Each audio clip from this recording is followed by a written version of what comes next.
ಚಾಕು ನಿಜ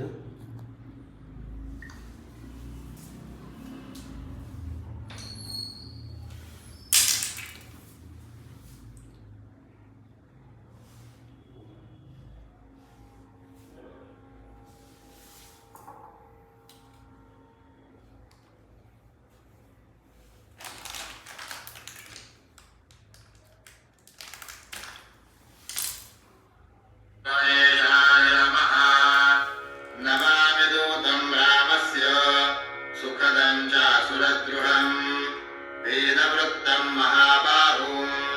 सर्वशत्रुनिवारणं नानारत्नसमायुक्तं कुण्डलादिविराजितं सर्वदाभीष्टदातारं सतां वैभवमावहं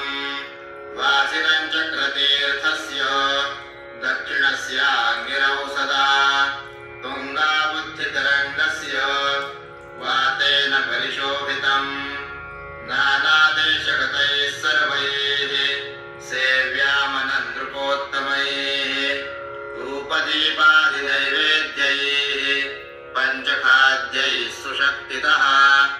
व्रजामि हनुमत्पादम् हंसकान्तिसमप्रभम्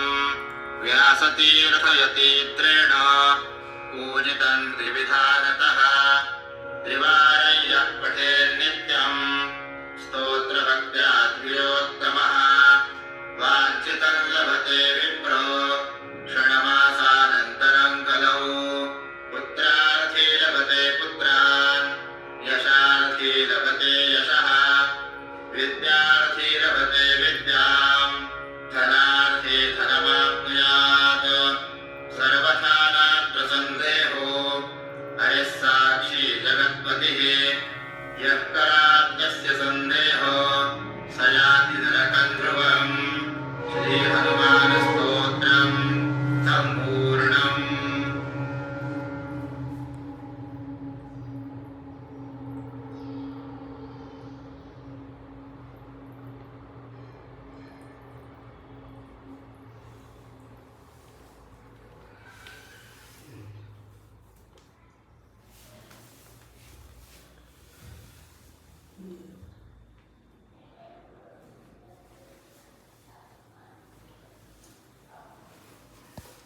हम तो कहीं तो दो आती ना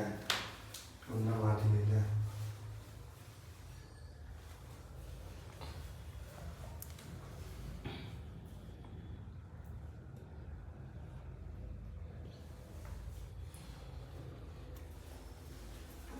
दूध बहुत जमाएगा